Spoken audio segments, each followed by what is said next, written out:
17 MP సీట్లు వస్తాయి అనే ఒకే ఒక లక్ష్యంతో ఈరోజు ఈ రాష్ట్ర విభజన సంబంధించి వాళ్ళు కోరుకున్నట్టుగా ఉంది తప్ప ఈ రాష్ట్ర ప్రజల యొక్క ఆకాంక్షల గురించో లేకపోతే రాష్ట్ర ప్రజల యొక్క మనోభావాల గురించో కాదని చెప్పి స్పష్టంగా కూడా మనకు అర్థమవుతా ఉంది. ఇప్పటికైనా సరే మించిపోయేది లేదు. ఎందుకంటే భారతదేశంలో అనేక సార్లు మనం రాజ్యాంగాన్ని సవరించుకున్నాం. 2009లో చిదంబరం గారు అప్పుడు హోంమంత్రిగా ఉంటే ఆయన ప్రకటన చేస్తే ప్రజలు ఒత్తిడిస్తే కేవలం 14 రోజుల్లో ఆ ప్రకటన రోల్ బ్యాక్ చేశారు. మరి ఈ రోజు దీన్ని రోల్ బ్యాక్ చేయడం కష్టం కాదు. వాళ్ళు నిజంగా మనసు పెట్టి ఆలోచిస్తే ఈ ఉద్యమాన్ని గమనిస్తే ఎందుకు ఇంత పెద్ద ఎత్తున జరుగుతుందో వాళ్ళు తెలుసుకుంటే ఖచ్చితంగా రోల్ బ్యాక్ చేయొచ్చని చెప్పి తెలియజేసుకుంటూ రాజకీయ పార్టీలు కానీ రాజకీయ నాయకులు అందరం కూడా ఇది కలిసికట్టుగా ఈ నిర్ణయం మీద పోరాడాల్సిన సమయం. నా గురించి ఇంకొకరు లేకపోతే తెలుగుదేశం పార్టీ గురించి మేము లేకపోతే వాళ్ళ గురించి వైఎస్ఆర్ పార్టీ గురించి కాంగ్రెస్ ఇట్లా ఒక పార్టీ బీజేపీ రకరకాల పార్టీల మీద ఒకరినొకరు విమర్శించుకుని బ్లేమ్ గేమ్ ఆడే సమయం కాదు నా ఉద్దేశం. ఎందుకంటే ఈ నిర్ణయం ఎవరి వల్ల అయింది, దీంట్లో తప్పెవరిది అని మళ్ళీ మనం ముందుకెళ్తే అందరూ దీంట్లో తలాపాపం తలాపిలాగా వస్తుంది. ఈరోజు పార్టీల స్టాండ్లు మార్చుకోవచ్చు, పార్టీల నిర్ణయాలు మార్చుకోవచ్చు, కొత్తగా రకరకాల స్టాండ్లు తీసుకోవచ్చు. కాకపోతే ఆ రోజు నిర్ణయం ప్రకటించే ముందు అందరూ కూడా ఈ రాష్ట్ర విభజనకు సంబంధించి సహకారం అందించిన మాట వాస్తవం. మరి విభజించమంటే ఎలా విభజించాలి ఏంటి కూడా చెప్పకుండా ఆ రోజే ఆ ప్రకటన చేసే రోజే దిగ్విజయ్ సింగ్ గారు ఒక మాట చెప్పారు. తెలంగాణ రాష్ట్ర విభజన చేస్తా ఉన్నాం, 10 జిల్లాలతో కూడా తెలంగాణ, హైదరాబాద్ క్యాపిటల్గా తెలంగాణ అవన్నీ చెప్తూ పాటు దాంట్లో పాటు టీఆర్ఎస్ పార్టీతో పొత్తు గురించి కూడా మాట్లాడడం జరిగింది. అంటే ఎంత అన్యాయం అక్రమం అంటే ఈ రాష్ట్ర విభజన లాంటి ఒక సెన్సిటివ్ ఒక సెన్సేషనల్ ఒక ప్రకటన చేస్తూ అప్పుడే మీరు రాజకీయం గురించి పొత్తుల గురించి సీట్ల గురించి మాట్లాడుకున్నారంటేనే దీంట్లో మీకున్న ఉద్దేశం ఏంటో ప్రజలు అర్థం చేసుకున్నారు. ఇప్పటికైనా సరే ముందు ఈ ప్రాసెస్ని ఈ ప్రక్రియని పూర్తిగా ఆపండి, ఈ నిర్ణయాన్ని రోల్ బ్యాక్ చేయండి, ఈ రాష్ట్రాన్ని సరైనంగా ఉంచండి. దీని మీద మీరు మళ్ళీ తప్పకుండా ప్రజల యొక్క ఆలోచనలు ప్రతిపాదాల్సిన అవసరం ఉందని చెప్పని తెలియజేసుకుంటూ మరి ఈ సందర్భంగా ప్రత్యేకించి మరొకసారి ఈ ఉద్యమంలో ఎన్జిఓస్ పాత్ర గురించి చెప్పుకోవాలి.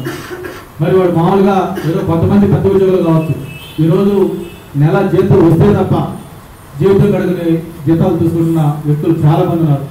మధ్యలో వినాయక చవితి, రేపు మాకు వచ్చే దసరా, తర్వాత దీపావళి, అనేక పండుగలు ఇవన్నీ ఉన్నప్పుడు కూడా దాదాపు 2 నెలలు జీతాలు రాపోయినప్పుడు కూడా ఏ మాత్రం కూడా తక్కువని ధైర్యంతో వాళ్ళ ఆత్మశైలితో ముందుకు నడుస్తున్న తీరు నిజంగా హ్యాట్స్ ఆఫ్. మీ అందరూ కూడా మాకు ఈరోజు స్ఫూర్తిగా ఇచ్చారు. ఈరోజు రాజకీయ పార్టీలు కూడా మీ వెనకాల నడిచే పరిస్థితి వచ్చిందంటే మీ యొక్క కమిట్మెంట్ దీనికి ముఖ్యమైన కారణం అని చెప్పి తెలియజేసుకుంటూ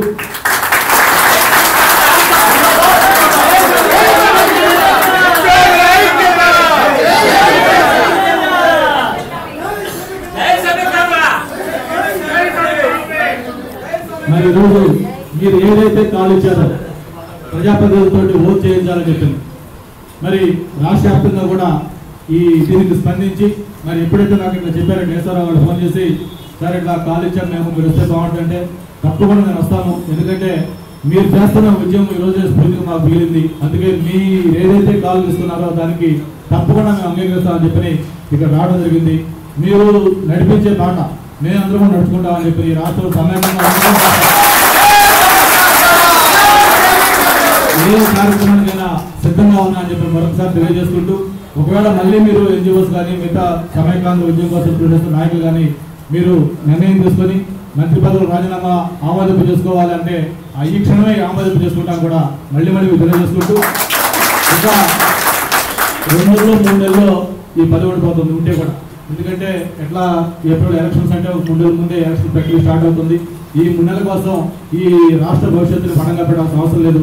మనకి ఏది మంచిది, ఇప్పుడు రాజీనామాను ఆమోదింపు చేసుకుంటే మంచిది మనం మీరు అనుకుంటే అది తెలియజేయండి. అశోక్ బాబు గారి ద్వారా తప్పకుండా రాజీనామా మళ్ళీ ఇంకోసారి గవర్నర్ గారి దగ్గరలో లేకపోతే మళ్ళీ ముఖ్యమంత్రి కాడాలపడో ఇచ్చిన రాజీనామా ఆమోదింపు చేసుకుంటాం. లేదు రేపు అసెంబ్లీ తీర్మానం వచ్చేదాకా ఆగుదాం, దాన్ని మనం తీర్మానం ఓడిద్దామని చెప్పి నిర్ణయం తీసుకుంటే అది తెలియజేయండి, అంతా నడుచుకుందాం అని చెప్పని తెలియజేసుకుంటూ మరొకసారి ఎన్జిఓస్ చేస్తున్న ఈ ఉద్యమానికి మనస్ఫూర్తిగా అభినందనలు ధన్యవాదాలు తెలియజేసుకుంటూ మీరు నడుస్తున్న బాట మీరు చూపిస్తున్న దాంట్లో తప్పకుండా మేము అందరం కూడా నడుచుకుంటాం మరొకసారి మీకు మనం చేస్తూ సమావేశిస్తున్నాము. జై సమైకాంధ్ర.